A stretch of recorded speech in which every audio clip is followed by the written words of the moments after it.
Hi, everybody. I'm sending this out so that our second grade students and families have an idea of what our expectations are for them moving forward with our e learning, considering our stay at home situation right now.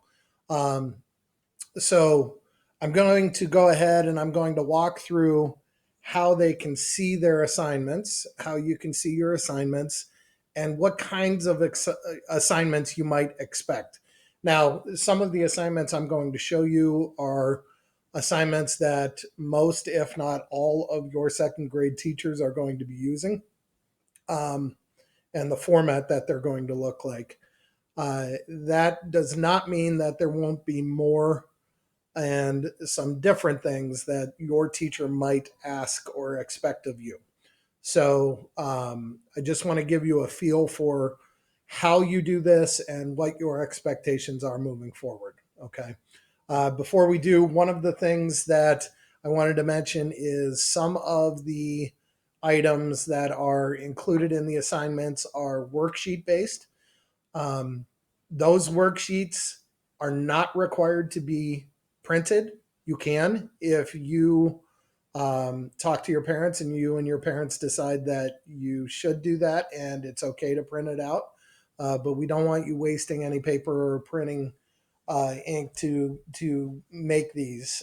There's plenty of practice that we can do online, or you can use a scrap sheet in a lot of cases to go ahead and practice what is on that worksheet. All right. So now that I said that, I'll show you some of those things and how you are going to work within your assignments moving forward. All right. So on a daily basis, typically what you would do is you would log in with Clever. I'm going to use one of my students' badges. So this is Audrey. You get to be my guinea pig for this video. Now, when you go to Clever, we all know that you're going to see some of those resources that we're used to seeing, ST Math or Gigi and Reading Eggs.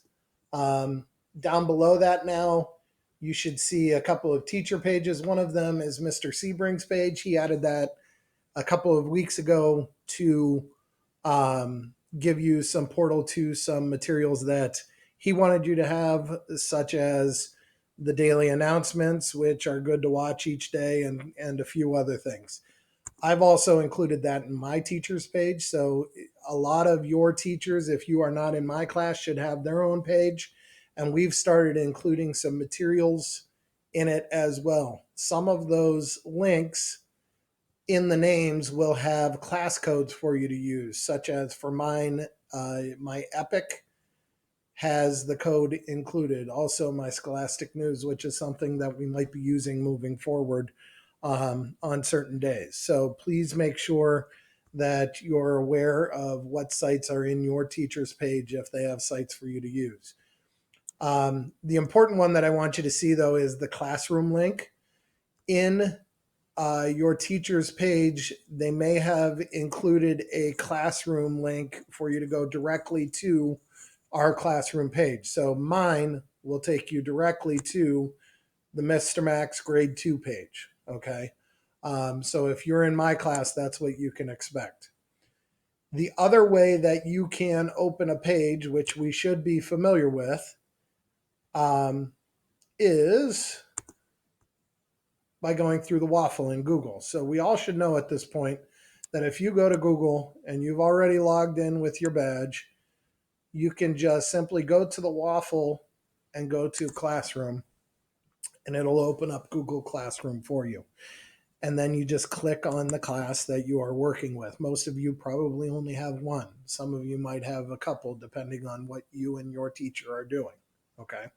When you open it up, uh, we've talked about this before, but there's a stream, and that is all of the materials that your teacher has created for you to be able to use and view. Okay. Um, in this case, you may see some things that are simply materials or things they want to share with you. It's not going to have one of those red tabs.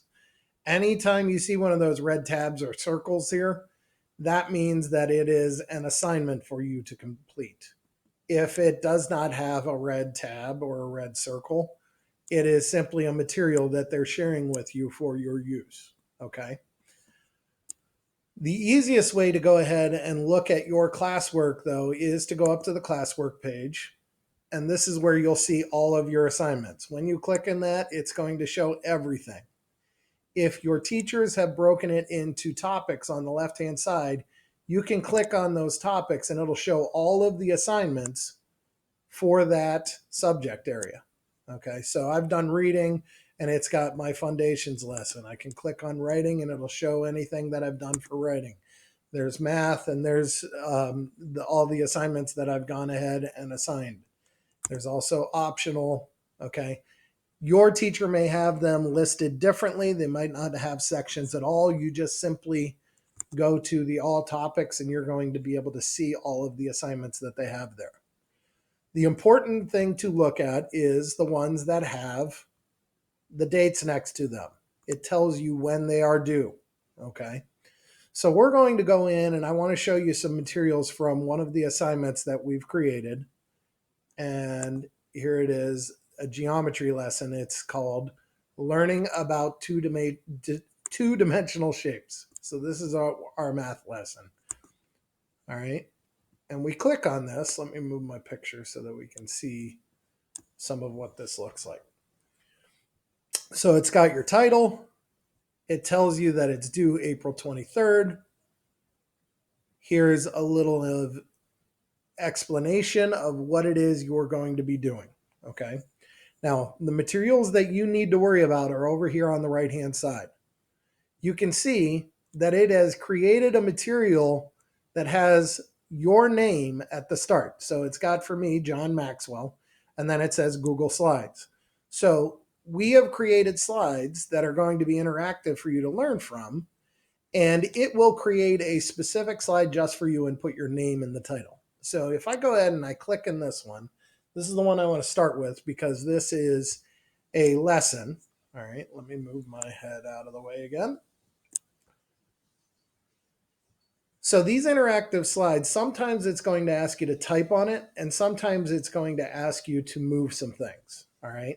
But in order for that to work, you need to make sure that you're leaving it in this mode. So you should see the slides on your left-hand side, and you have not clicked on this present mode, all right?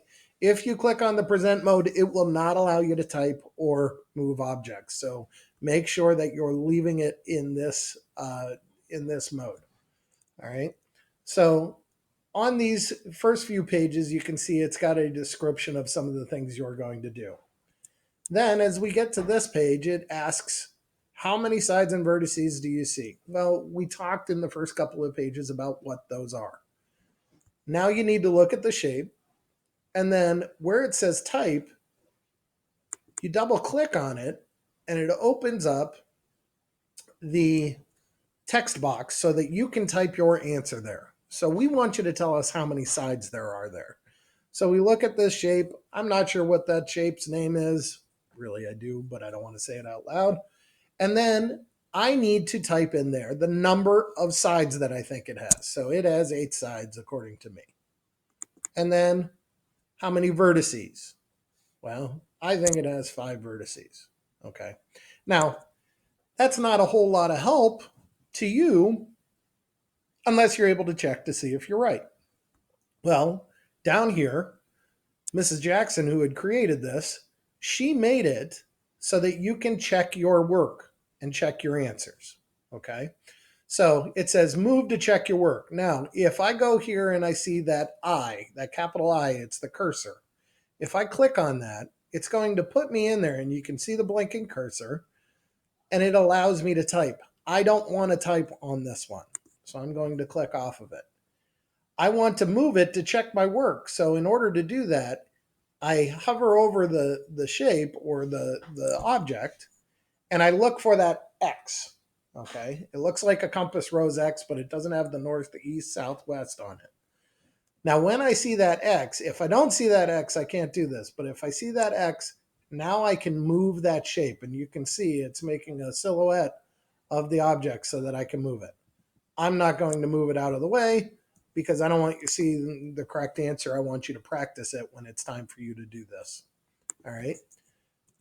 Now I go through and I do all of my practice and I try these things. You can see this one's got something where you need to move them. Okay. I go through all of my lesson,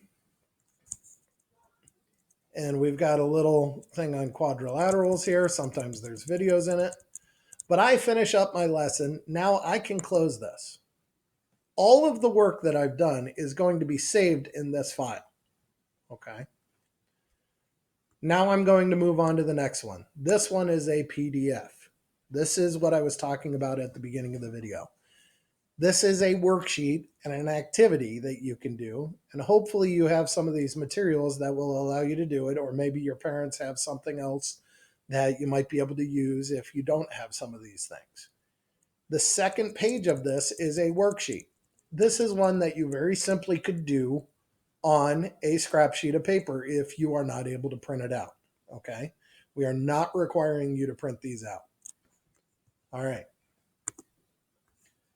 Finish that. Now I go on to the next one. Now this is an interesting one because it looks like a worksheet, but it's a Google slide and it has that word type on it. So now I can do something similar to what I was doing before in the other Google slides, and I can practice with these shapes to show what the name of it is, the number of sides, and the number of vertices. Okay. Now, when you see a worksheet like this, please make sure that you're looking at all of the slides, because you can see here a word bank was added that gives you some of the names of the shapes and the proper way to spell them, so that you can make sure that when you are doing the worksheet and it asks for the shape name, you can type it correctly on that line. Okay. Again, when I finish this, I go back up, I click the X, it will save it in my assignment here. Okay. When you are all done, sometimes there will be a Google form. If there is a Google form for you to practice with or to work on, it will be over on this left-hand side underneath the assignment. Okay. It is a part of the assignment, so make sure that you go ahead and you work on this. In these cases, some of them are just practice and they're going to allow you to keep working through them and may let you go back and try and correct answers that you've gotten wrong. If it is a weekly wrap-up, which we will send to you on Fridays, or whenever your teacher decides that it is time for you to take that weekly wrap-up, you are going to take it like a quiz, all right? It will not give you the ability to take it after you've already submitted it. That is like a quiz, all right? So that will be submitted to your teacher. I can't open this right now because the account that I'm in does not allow me to do that, but I'm going to show you that in just a minute so that you can see what one of those forms is going to look like. When you've gone ahead and you've seen all of these assignment materials and you've filled out everything and you practiced, make sure that you come back to the assignment page here and click Turn In. Maybe you remember the video that I sent before where I was showing you how to make sure that you tell your teacher that you're done by clicking Turn In or Mark as Done. Now, if I click Turn In and it has these materials that I was supposed to work on, it's going to ask me, turn your work in. And it tells me that it's going to send all of these attachments, which have my name at the beginning of the title now, to my teacher so that they can see the work that I've been doing. So I click Turn In. And now, in the assignment, it's going to show that I've turned it in. And if I figure out that there's something that I needed to do on one of these files that I forgot to do, I can click Unsubmit. And it'll turn it back to the way it was. And then I can go into the files and fix the things that I needed to. But I'm going to mark it as turned in.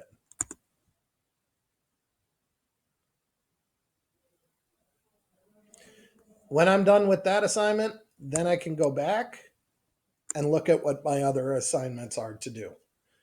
All right. Now, very quickly, let me show you what that form would look like for you. So when I open the form, it's going to look like this. It's got some instruction at the top. We've added a video here for you just to help you remember what things are going to look like. Then it's going to have questions, and it might have multiple choice. It might ask you to type in a number or some words or a sentence or whatever it may be, depending on the assignment you're doing. And then if it's multiple choice, just go ahead and click. All right, just make sure you're following the directions. And then when you finish, you're going to click submit. If you see a little red star next to the question, that means that it is required that you finish that question or you answer it in some way. When you click submit, it will go to your teacher. If I click submit right now, it's going to let me know that I didn't do all of those required questions. Okay. And it'll make me go back and do it. But once you hit submit, then your answers go to your teacher so that they can see what it is that you've done and how you've done on it. All right. So that's a quick little snapshot of what you can expect from your assignments and how to get in to see what the assignments are that your teacher is giving to you. We will plan on probably sending an email out at the beginning of each week so that you know what the expectations are. And maybe you can schedule for yourself some times that you can work on this. All right. We understand that this is kind of a crazy time and we've got parents working at home. So it may require some time on your part and maybe adjusting the way this schedule goes for you. And we are fully aware of that. So I hope this helps a little bit and gives you a little bit of an understanding of what the expectations are on our end. But I feel you guys are going to do great, and this is going to be a good way to learn. If you have questions, please make sure that parents, you are emailing your teachers. Students, if you have questions while you are trying to do assignments, please know that if you go into an assignment, let's see, here we go, view assignment. When you're in this, you can send a private comment to your teacher to ask them a question. Okay. And we should be able to help you from that point. Okay. But because we're not there in class, it may take a little bit of time before we see these if we're not right in front of the computer or in the program to see your comments or questions. So be patient with us and we'll be patient with you guys too. All right. I hope you guys have a wonderful week and do lots of learning. Just be awesome.